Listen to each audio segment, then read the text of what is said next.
Au Burkina Faso, la liberté d'expression est une réalité grâce notamment à la contribution des émissions à expression directe dans les médias. Mais, au regard du contexte sécuritaire que vit le pays, le Conseil supérieur de la communication a rencontré les acteurs des médias en janvier dernier pour trouver des mécanismes de régulation afin que ces programmes n'aillent pas à l'encontre des objectifs de paix et de cohésion sociale. Ce 10 mars, les recommandations issues de cette rencontre ont été présentées à la presse. Pour le président du Conseil supérieur de la communication, la régulation de ces émissions à expression directe est nécessaire pour éviter que celles-ci ne mettent en péril la vie de la nation par leur contenu. Les émissions d'expression directe, faut-il le rappeler, constituent des espaces d'expression des libertés d'expression. Mais dans ce contexte difficile, elles présentent de grands dangers pour la cohésion sociale et la paix si elles ne sont pas organisées avec rigueur et responsabilité.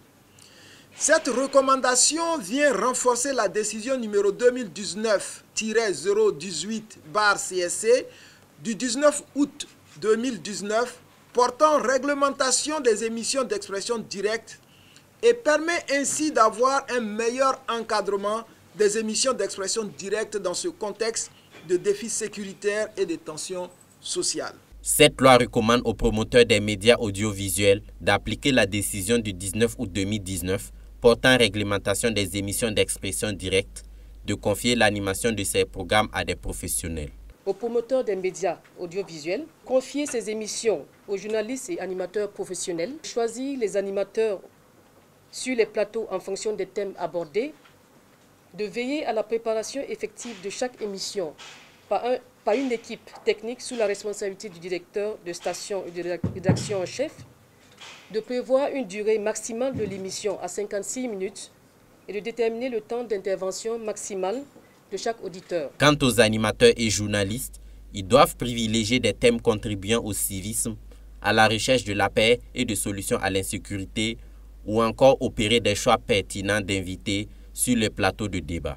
Dans un second point, la recommandation envers les animateurs et journalistes de trouver des thèmes précis pour chaque émission d'expression directe, de privilégier notamment des thèmes contribuant à la recherche de la paix et de solutions à la crise sécuritaire, à l'engagement citoyen, au civisme et aux valeurs démocratiques et républicaines, d'opérer des choix adaptés et pertinents des invités sur les plateaux de débat, d'interrompre immédiatement à l'antenne les intervenants indélicats, notamment ceux dont les propos portent atteinte à la cohésion sociale et à la paix. Des actions ont été prévues pour pallier les manquements qui seront observés dans les différents médias. Maintenant, si il y a des manquements, s'il y a des principes, les dispositions de cette recommandation qui ne sont pas respectées, ça voudrait dire que ce sont des manquements que nous allons observer dans le contenu des médias. Ces manquements vont être traités comme la loi dispose. La loi a prévu un certain nombre de principes lorsqu'il y a des manquements que nous observons dans le contenu des médias, et ces principes-là vont être appliqués.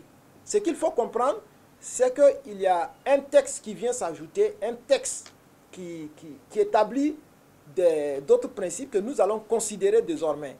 Donc quand on ne respecte pas ces principes-là, on estime qu'il y a un manquement et on va appliquer les dispositions, c'est-à-dire auditionner le média, et puis les sanctions qui sont prévues par les textes vont être appliquées. Abdoulaziz Bamogo a toutefois salué le professionnalisme des médias burkinabés, surtout leur façon de traiter les informations liées à la crise sécuritaire.